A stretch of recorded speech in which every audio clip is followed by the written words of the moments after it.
ইনজুরিতে এদের মিলিতাও সকালে যেই একাদশ নিয়ে মাঠে নামবে ইকুয়েডরের বিপক্ষে ব্রাজিল। দেখুন বিস্তারিত। কোপা আমেরিকায় ব্যর্থ হয়েছে ব্রাজিল, বিশ্বকাপ বাছাইও ধুকেছে সেলেসাওরা। 6 ম্যাচে জিতেছে মাত্র 2টিতে, হার 3টি ম্যাচে। 5 বারের বিশ্ব চ্যাম্পিয়নরা এখন ঘুরে দাঁড়ানোর পথ খুঁজছে। হারানো আত্মবিশ্বাস ফিরে পেতে আগামীকাল ভোরে ইকুয়েডরের বিপক্ষে মাঠে নামছে হলুদ জার্সিধারীরা। এই ম্যাচটি শুরু হবে আগামীকাল সকাল 7টায়।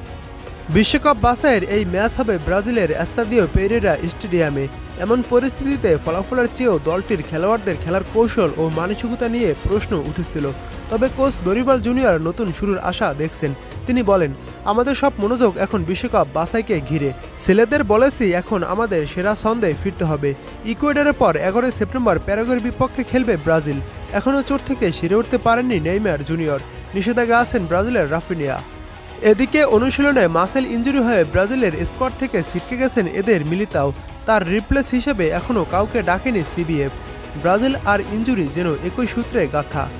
ব্রাজিল আজকে ট্রেনিংয়ে যেই একাদশকে খেলিয়েছে দরিবাল, সেই একাদশটি প্রকাশ করেছে গ্লোবো। এবার দেখে নেওয়া যাক এক নজরে সেই একাদশটি কেমন হয়েছে।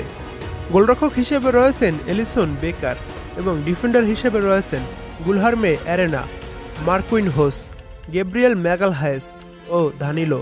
এবং মিডফিল্ডার হিসেবে রয়েছেন 3 জন, লুকাস পাকেতা, আন্দ্রে এবং ব্রুনো গুইমারেস।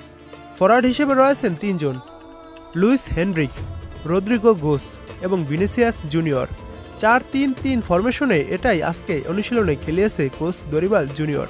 একাদশটি কেমন হয়েছে কমেন্ট করে জানাতে পারেন আমাদের। লুইস হেনরিকের জায়গায় এস্তাভাও উইলিয়ানকে খেলাতে পারে কোচ দরিবাল জুনিয়র, তবে শিওর না।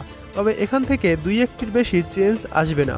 হয়তো ফরওয়ার্ডে একটি চেঞ্জ আসতে পারে, এছাড়া আর কোথাও কোনো চেঞ্জ হবে না, এমনটাই একটি ইঙ্গিত দিয়েছে গ্লোবো।